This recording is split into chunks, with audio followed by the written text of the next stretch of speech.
Hey everyone, welcome back to this week's episode. I'm your host, Kirti. This week, I'd like to introduce to you someone I've known for quite some time, Paulina. Together, we're having this conversation on accent bias. It's something we frequently talk about and thought, why not have a podcast about it? Now, by no means are we experts. We're just sharing our experiences, and Paulina has done a lot of research behind it because she's very curious about it herself. Here is the episode. I wanted to start off in introducing you. Where are you from? That question we get to be asked all the time. That is a fantastic question. That touches upon our favorite topic, accent bias. Yes, it does. And I think that question is great because unlike some business networking, mainly people are asking you, what do you do? And that usually reflects on your professional life. But where are you from? It's basically a question, who are you? And like trying to locate you, place you somewhere in the social environment. So where are you from? I'm from Poland. I've been living in London for 12 years, so I also call it home.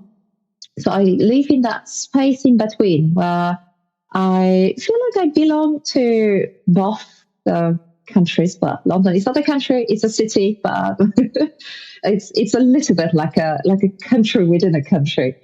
That's where I'm from. That's a very interesting way of saying it. Like London's is like a country within a country. I do feel that as well, because like you, I have multicultures inside of me. So I have the opposite though. When people ask me, where are you from? I'm like, how do I answer that? Because there's no one word for it. It's like many things. And I'm like, are they up for like 5-minute conversation about this? But I get asked, where are you from a lot because it's associated with my accent. People confuse me for being American. I don't know if you get that as well. Not anymore. And I think that my accent has softened a little bit. But I think initially, especially when I didn't feel so secure about the way about my English, and occasionally I felt that strangers asking me, where are you from? It wasn't necessarily hostile, but more to draw that distinction between we and them, you and me, as to emphasize that you are from somewhere else, you're not from here. And I think it can be a little bit awkward. I'm trying to assume that people are kind and welcoming and inclusive. But unfortunately, if you have accent, that also signifies certain baggage or privileges, depending from where you're from. So we cannot really change it unless someone is actively willing to change your accent. But it tells a lot about us, particularly in British society, where your accent can reveal not just where you're from geographically, but also your social class or social status. Not all accents are equal. I find it very interesting that you're saying that, because I know we have touched upon this in our conversations as well. And two things that came to mind for you.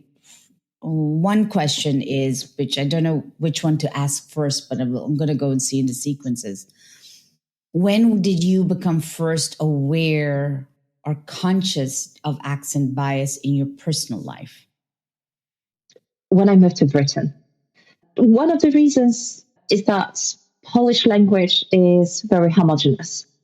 You cannot really tell much about, where people or person is from, unless they are from very small regions that have a separate dialect.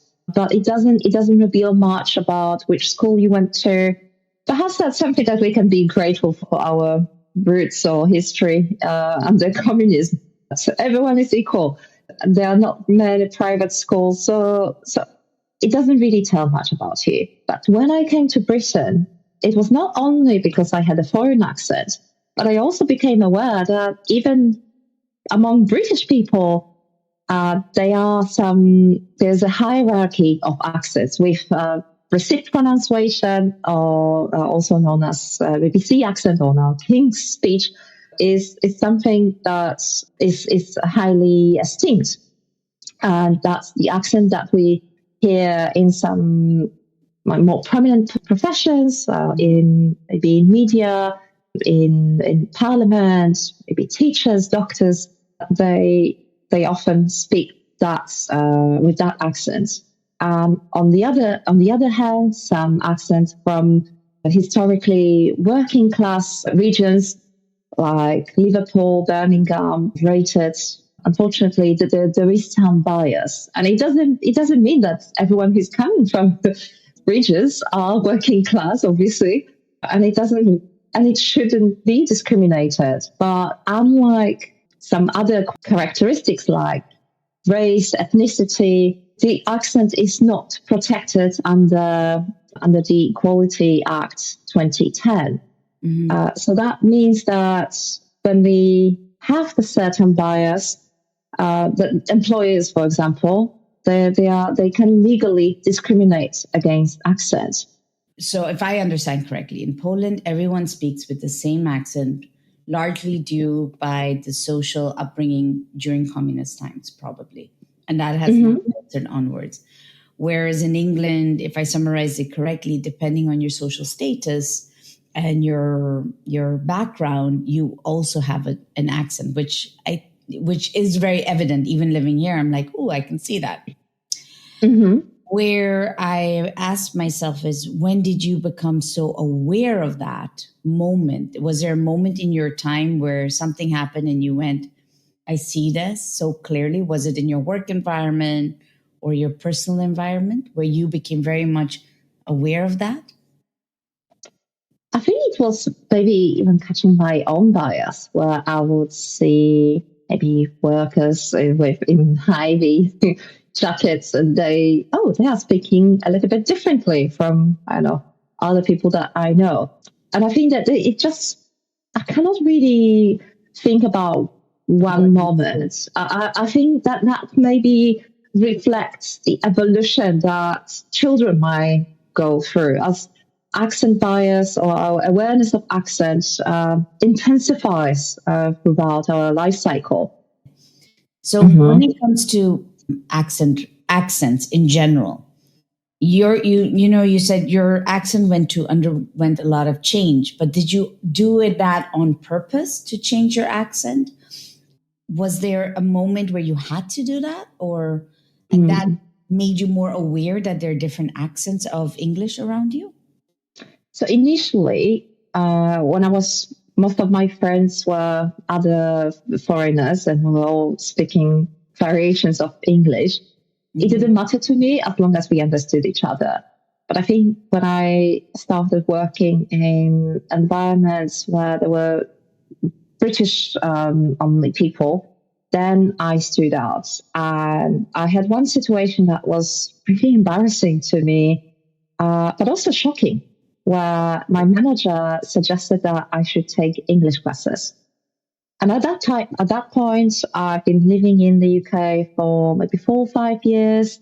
I've been in working in professional environments, using English at work, in professional work for a few years. I was doing my master's at British University. So it was quite a shock to me that, actually, people are struggling to understand me, or maybe so then I became much more aware of my accent, and I've been told that I should do something about it.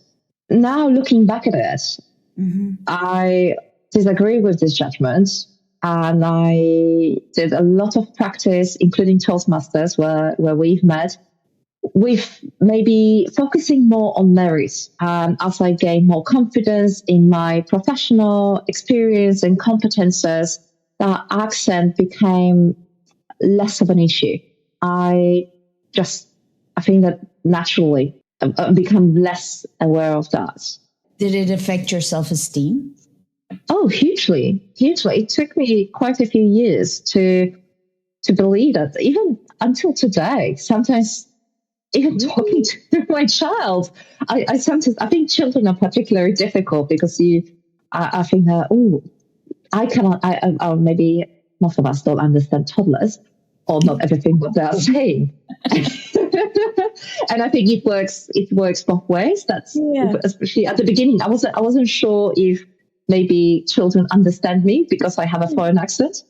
I understand. I know. Aren't you being a little hard on yourself here? Maybe, but I think that definitely motivated me to work hard as well. I had a moment where I was considering taking elocution classes. Wow. Just because I thought that would increase my professional opportunities. Then things just worked out by themselves, and I focused instead on doing a good job rather than trying to change my accent. And that would be the advice that I would have for the others. Well, I like that you mentioned that, because indeed you are right. There's so many, when I work with people with different accents, they're always here, I should take elocution lessons, and especially in the West. And I go, but our accent is a part of our identity. I mean, I wouldn't ask of you to change anything that is from your Polish upbringing. I mean, that's so beautiful in its own way. So elocution is almost like forsaking that and letting go of that. That must mean a lot individually for someone, I would say. What do you think? Oh, absolutely. I think that's very intrusive, and it's a big problem. I think that we think that we need to fit into a certain hierarchy, because most of us do have accent bias, and there's nothing wrong about it. We are just humans. We have a certain history and associations. But the problem is when we start discriminating someone or making decisions that affect them in a negative way, either through employment or in a social setting, and then it becomes a problem, especially when it's more systemic. I'm aware that creative industries are particularly affected by the problem with a lack of diversity with accent. I'm thinking particularly about maybe when I mentioned about BBC accent. So is it media or creative? Because I would think, like in the art world, in fact, you would want more of that. But in the media, yes, BBC has been under a lot of scrutiny for that in the past. I don't know if it still is. But yeah, I think they are aware of that and trying to mitigate that issue. But some of the reports that I came across were particularly referring to PR communications industry, but that's also related to media. And I think for the whole society, that if we have limited exposure to different accents, then we might be more aspirational to speak in a certain way that might give us more opportunities, or it's simply how to say it, like it's simply perceived more favorably if you speak like a BBC presenter, and particularly now with cuts in budgets where they have less of the regional reporters. That means that we hear less of northern accents. So I quite like listening to the BBC World Service, because that has quite a variety of accents, and maybe reminding us about that rich tapestry, and trying to broaden up our worldview. It's something I don't think many people think about, and I feel you're tapping into this when we come back to it every time. Is that accent is so related in your wealth. Mm-hmm. They go hand in hand in some ways, but it's not it's not very spoken about, because when we put accent bias, people just think about the accent itself or culturally. But there's also that social thread through it, which is what you're bringing up. If it's regional, what does that really mean? As opposed to speaking that, I don't know what they have as particular word for it, the proper English, Pronunciation. Yeah, and I find that received pronunciation. It's called received pronunciation. It says received, as if received means some kind of acceptance to a certain social group. And I think the fact that accent often conveys our social background, but it can also convey our social status. Unconsciously, we may judge someone by the way they speak. Well, I know I had that. I've had many times where people have met me and they go, "Oh, you're American." They haven't asked. They automatically assumed. And that's always before the "where are you from" question, right? And then but their whole facial structure changes when they go, "Oh, you're American." And I'm like, is there something wrong with American? But I'm not American anyway, but why you have an issue with it? And it brings up in that 1 second, brings up a lot of discomfort. And I'm going, oh. And then I feel like the burden is on me to make the room safer. And I go, why? You made that assumption. And that received pronunciation is always on the opposite side. And then I have to mildly, gently change the way I speak, just not my accent, but just to tell them, yeah, you shouldn't have assumed that. And I find that I always ask myself, what would have to change for that to reduce that assumption? I mean, we are living in the 21st century, What do you think? I think it's an interesting one. Any change, cultural change, is difficult, and we need to focus on the individuals and their actions to make it collective. So I think it's about changing the societal norms. So accent is just one of the indicators of social inequality. And I think unless we have more of the economic equality, more of the social mobility in Britain, then that accent bias will always be there to some extent.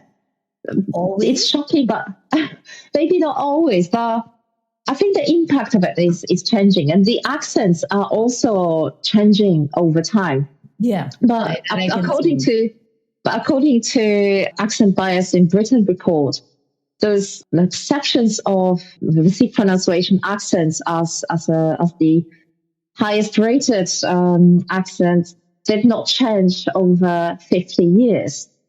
So I think it will be really difficult to challenge.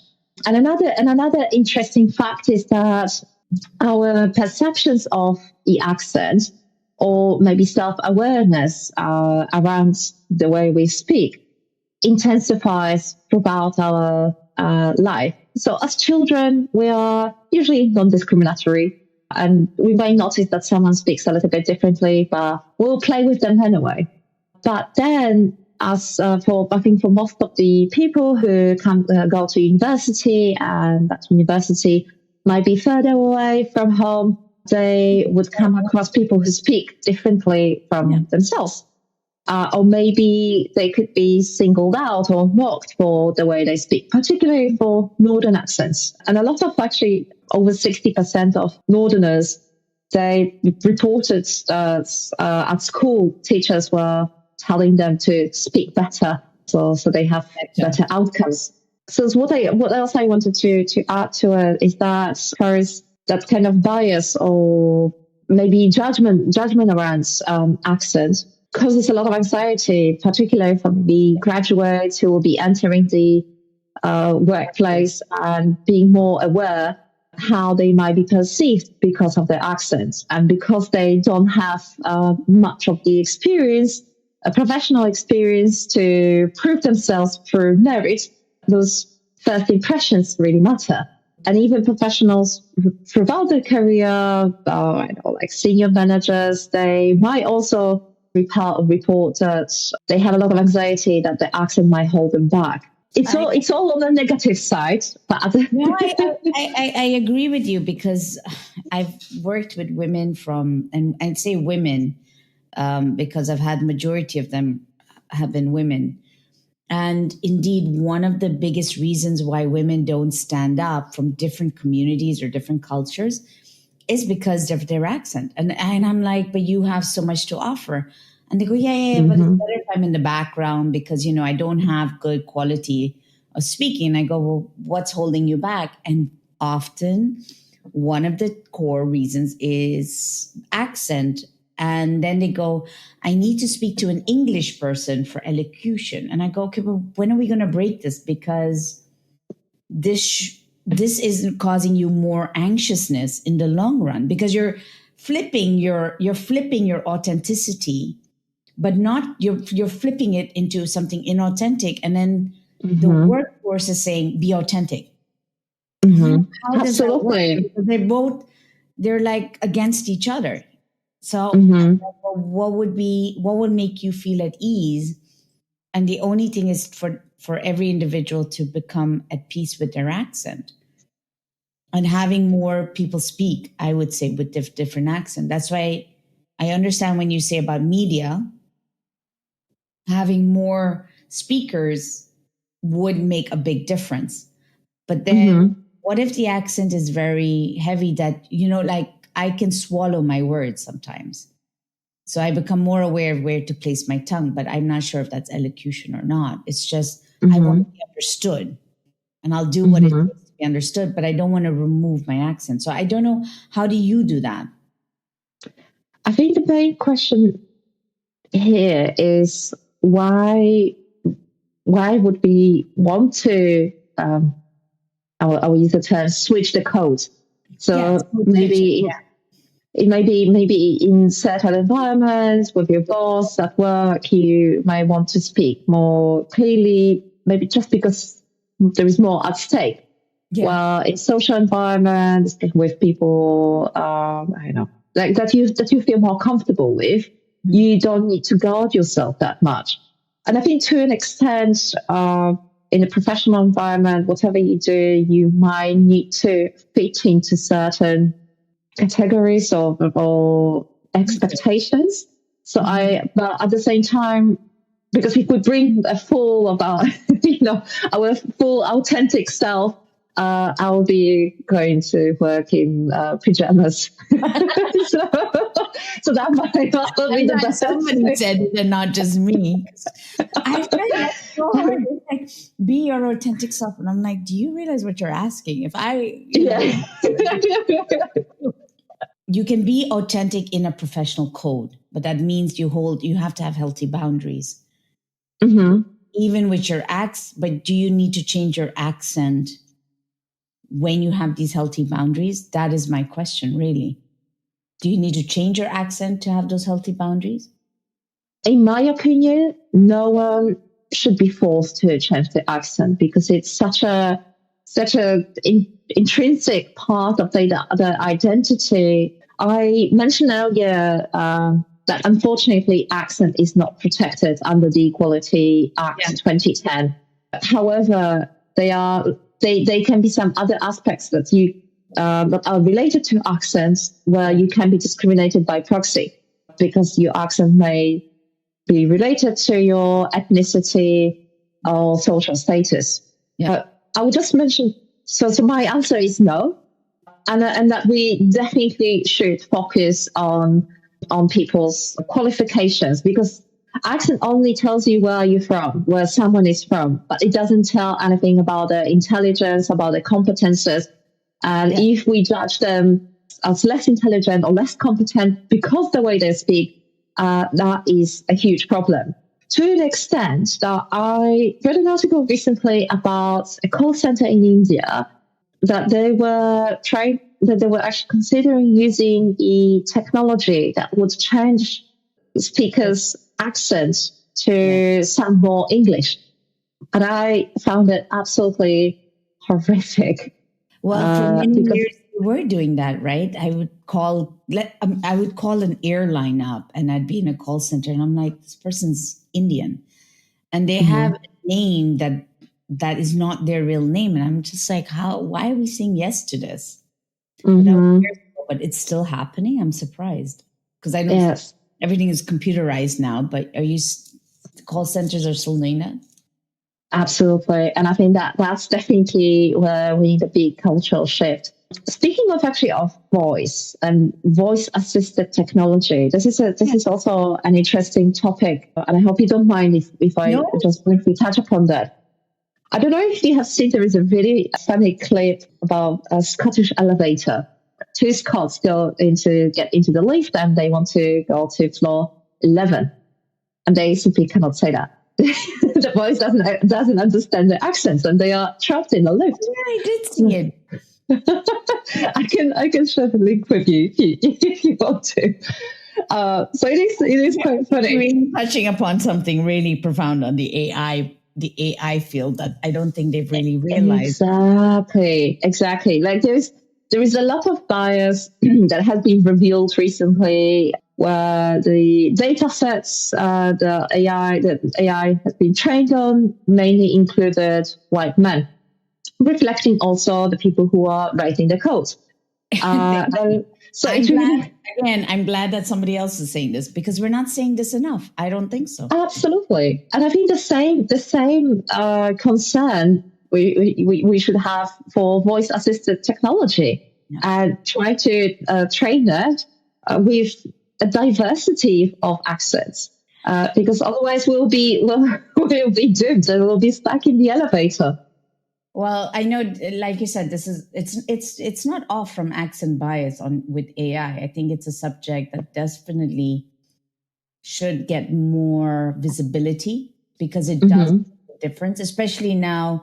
I mean, I keep getting daily, as an entrepreneur, you get a software that says, oh, have a facial person, have an artificial person speak. And I go, aren't we doing more labeling and putting people in, stereotyping them into boxes?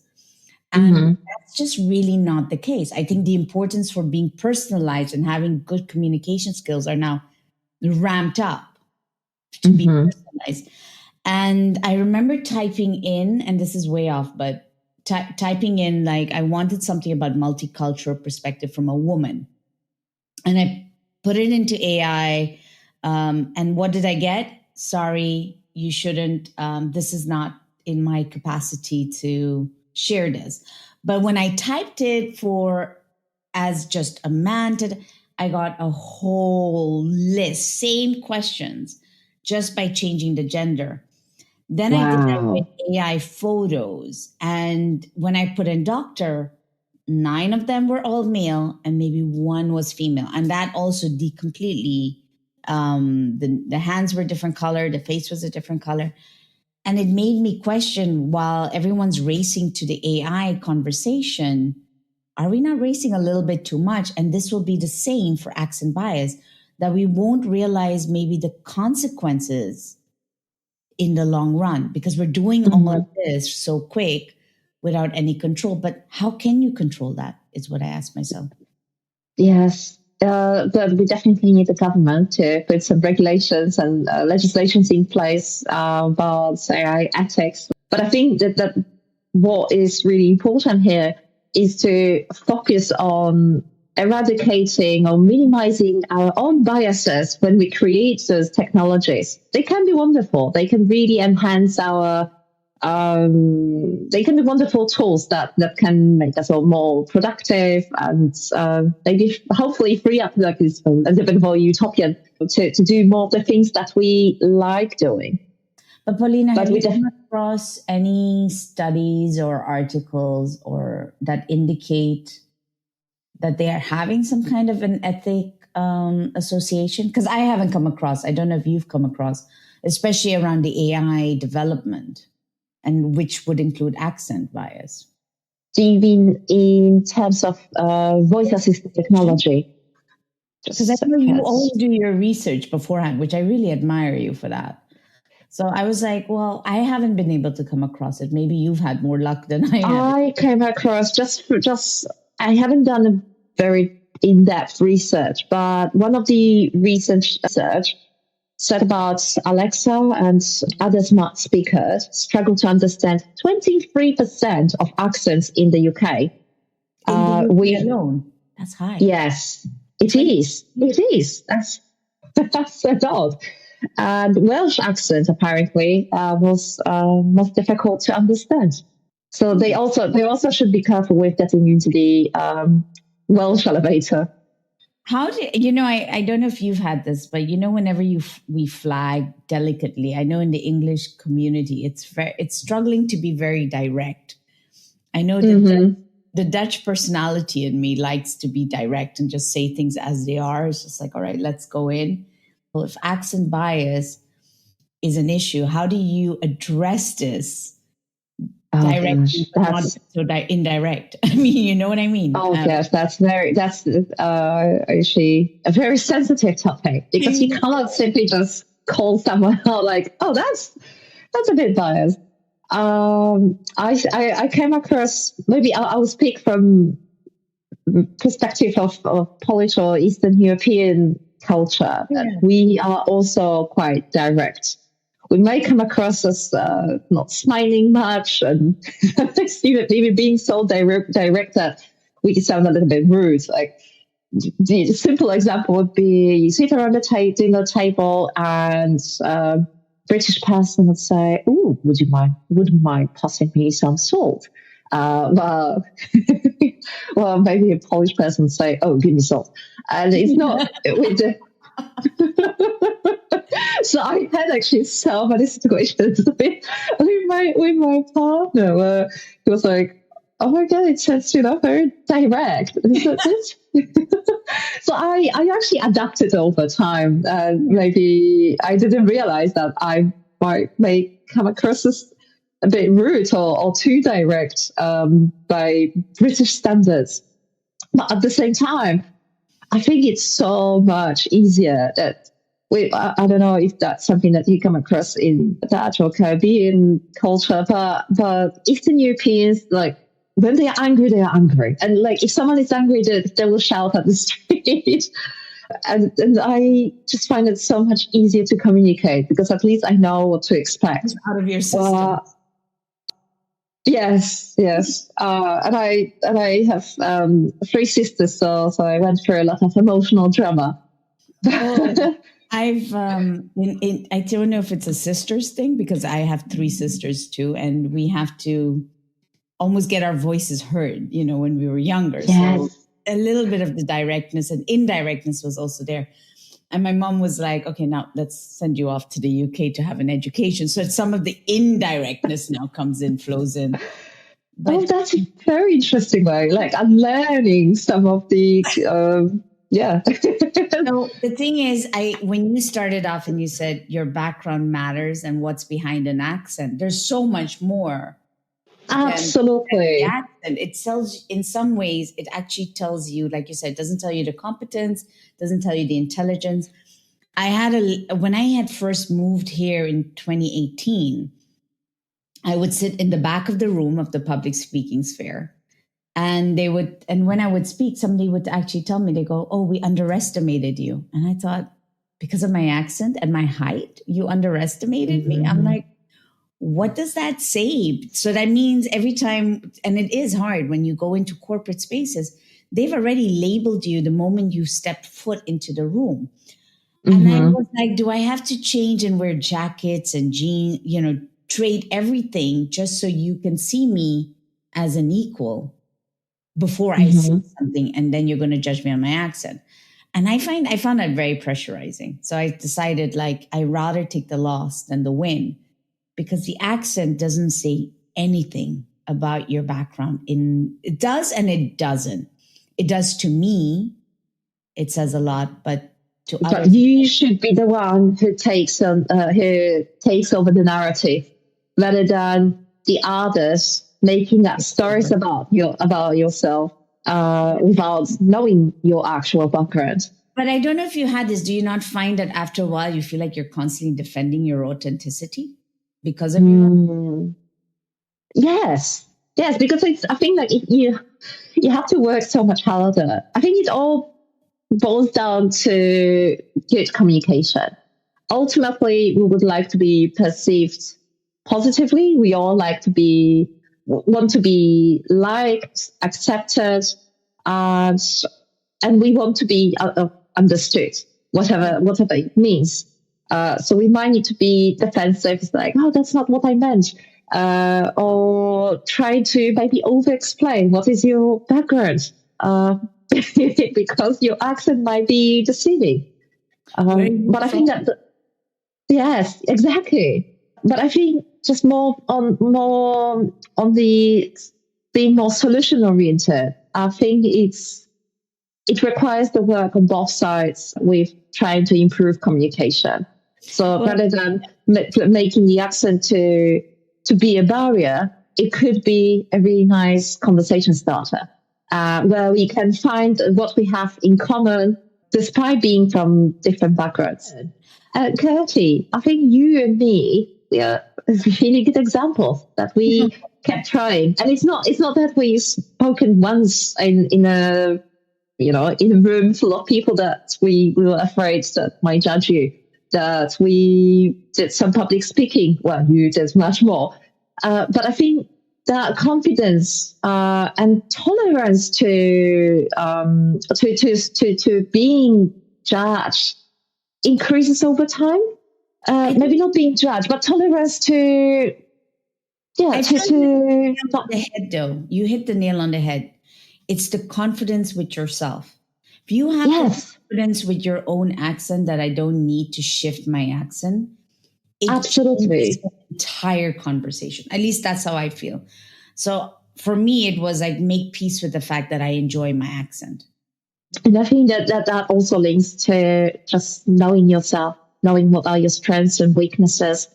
And if there are any weaknesses or you think that your accent might be a weakness, acknowledge it. If someone doesn't understand you, you can say, oh, probably it's my accent. But I have something else to offer.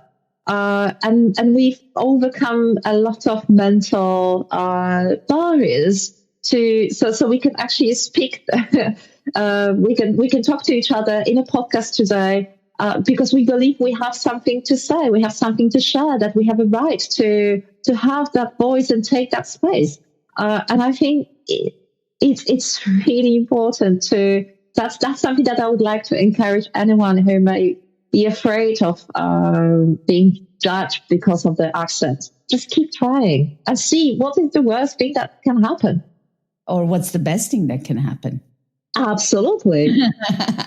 But having said that, I'm going to end up with that. I think that's a beautiful message for us to round up today. Paulina, thank you. Thank you for coming on the podcast today and sharing and having a conversation about accents. I think it's very crucial that we share this out and make it more visible. Hopefully, AI will take some notes here. And so, thank you for coming on today. Thank you, Kirti. And that's it. It's a wrap. Let me know what your thoughts are. And if you found this episode useful and you know somebody who would like to hear it, do share it out with others. It also helps us getting more people to think about accent bias when you hit share and follow. Thank you so much for joining us. Until the next one.